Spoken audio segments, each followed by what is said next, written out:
बिस्मिल्लाहिर्रहमानिर्रहीम। बहुत ही अहम मौजू चल रहा है ख़वातीन से मुतालिक, वो है मिसाली बहू। इस वक्त फिर अगली सीरीज़ में इंशाल्लाह आप मिसाली सास और जो हमारे घरेलू ताल्लुक़ात हैं ख़वातीन के आपस में, उसको लेकर इंशाल्लाह कुछ बातें आपके सामने रखने की कोशिश की जा रही है।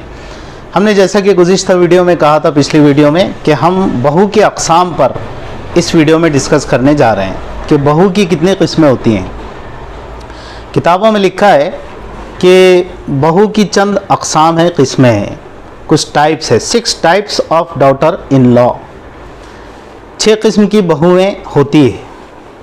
पहली किस्म, who runs at yes aunty mode.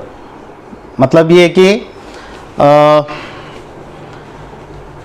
वो मदर इन लॉ प्लीज़र में पूरी ज़िंदगी गुजार लेती है। उसका ज़िंदगी का मकसद ये होता है कि बस सास खुश रहे। देखिए आप, हमारी जो पुरानी ख़वातीन थी ना, मुझे ऐसा लगता है कि शायद वो इस कैटेगरी में ज़्यादा बैठती है, ज़्यादा बैठती है, इल्ला माशाअल्लाह। उसकी ज़िंदगी का मकसद ही होता था कि बस सास खुश रहे, और इस पर मियाँ भी खुश रहते थे कि बस सास खुश तो मियाँ भी खुश। तो उसको लिखा है कि यस ऑन्टी मोड में वो सारी ज़िंदगी गुजार लेती है। हर चीज़ में जी अम्मी, हर चीज़ में जी अम्मी। तो बस उसकी ज़िंदगी का सारा मकसद ही ये होता है कि बस सास खुश रहे। देखिए, मैं फिर से कह रहा हूँ, ये सही और गलत पर बात नहीं हो रही, अभी सिर्फ एक तज़किया चल रहा है। इंशाल्लाह मिसाली जो बहू और मिसाली सास के जो उसूल है, वो आइंदा की वीडियोज़ में हम ज़रूर उस पर डिस्कस करने जा रहे हैं। आप हमारे साथ इसी तरह बने रहें। तो ये जो पहली किस्म है कि उसकी सारी ज़िंदगी का जो मकसद होता है वो सास खुश रहे। दूसरी किस्म बहू की वो होती है कि जिसको उसका खाविन कह देता है, पहली रात में कह देता है। क्या कहता है कि देखो बस तुमको अम्मी को खुश रखना है, अम्मी खुश तो मैं खुश। तो जो ऊपर वाली टाइप गुजरी है ना, पहली टाइप, उसमें बहुत दिल से करती है। लेकिन यहाँ पर अगर उसके दिल में सास की बहुत सारी चीज़ें आ चुकी हो और बहुत इख्तिलाफ भी उसको हो चुका हो, उसके दिल में भले ही बाज़ दफ़ा ये होता है कि सास को लेकर एक वोल्केन हो उसके दिल में, उसकी आग भड़क रही होती है, एक यानी लावा जो है वो खत करके अंदर पक रहा होता है, लेकिन शोहर के आगे वो मजबूर होती है, क्योंकि शोहर ने पहले उसको सॉफ्टवेयर मार दिया पहली ही रात में।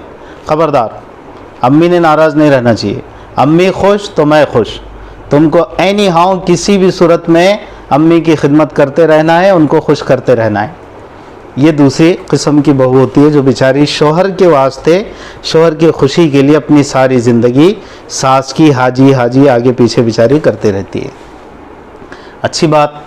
तीसरी किस्म बहू की वो लिखी है कि कन्फ्लिक्ट डॉटर इन लॉ। यानी ये बच्चियाँ स्ट्रॉन्ग विल्ड पर्सनालिटी की होती हैं, हामिल होती हैं। ये अपनी सारी ज़िंदगी अच्छी तरह मैनेज कर लेती है, और सास का अच्छा बर्ताव हो बुरा हो जैसे भी हो, ये उसको निभा लेती है और एक कामयाब ज़िंदगी वो जी लेती है। यानी उनके अंदर एक यानी स्ट्रॉन्ग विल्ड पर्सनालिटी की ये हामिला होती हैं, मालिक होती हैं। तो ये होता है कि वो किसी भी सूरत हाल को अच्छी तरह से फेस कर लेती है और मैनेज कर लेती है। तो सास अच्छे मिजाज की हो तब भी, सास अगर थोड़े से टेढ़े बिंगे मिजाज की मिल गई हो तब भी वो निभा लेती है, एडजस्ट कर लेती है। और मैं समझता हूँ कि इसी तरह की बच्चियाँ अपनी ज़िंदगी कामयाबी से गुजार लेती हैं। चौथी किस्म, ट्रांसफॉर्मर डॉटर इन लॉ। हालांकि लफ्ज़ थोड़ा सा अजीब लग रहा होगा आपको, लेकिन कि इसका नाम जो है ऐसे ही लिखा गया है किताबों में कि ये वो बहू होती है कि जो सास की कड़वी कसीली बर्दाश्त करती है और खामोश रहती है और अपना वक्त गुजारती रहती है, लेकिन इंतज़ार करती है कि उसके बच्चे कब बड़े हो जाएं। और जब बच्चे बड़े हो जाएं, मैच्योर्ड हो जाते हैं, शोहर भी ज़रा ना कुछ काबू में आ जाता है, तो फिर उसके बाद अपनी सास से वो गिन के, समझ गए आप? हाँ, कब जब बच्चे मैच्योर्ड हो जाते हैं, बड़े हो जाते हैं, और यानी जो इब्तिदाई साल होते हैं इसकी अपनी ज़िंदगी के, उसमें कुछ नहीं, उसमें बर्दाश्त करके रहती है कि ठीक है बेटा, तेरे को देखती हूँ मैं बाद में। और जब उसका दौर आना शुरू हो जाता है, जब ये सत्ता से हट जाती है, बड़े भी बेचारे थोड़ा सा बिस्तर पकड़ लेते हैं वगैरह वगैरह, और जब ये इसके बच्चे बड़े हो जाते हैं और घर की ज़रा करता धरता हो जाती है, तो फिर सास के साथ वो पूरा सब याद रखती हो पिछला। जी हाँ, तो ये अच्छी बात तो है नहीं, लेकिन मैंने पहले अर्ज़ किया कि अभी सिर्फ हम एक तज़किया कर रहे हैं। इसको कहते हैं ट्रांसफॉर्मर नेचर की ये डॉटर इन लॉ होती है, बहू होती है, जो पहले कुछ नहीं बोलती है।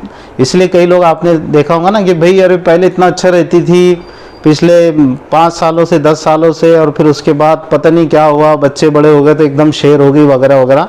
तो ये one type of daughter in law, 6 types में से एक टाइप है। 5वीं किस्म है इनडिफरेंट डॉटर इन लॉ। ये वो होती है कि जिसको अपनी तालीम पर बड़ा नाज होता है और वो समझती है कि मेरा खाविन मेरी मुट्ठी में है अपने एजुकेशन की वजह से। She is involve in herself and does not like interacting with husband's family. उसका नेचर ये होता है कि वो खाविन को अपने साथ मसरूफ़ रखती है और खाविन की फैमिली के साथ मेलजोल करना पसंद नहीं करती। बस मैं और मेरा मियाँ, मुझे दूसरा कोई चाहिए नहीं। ये 5वीं किस्म है।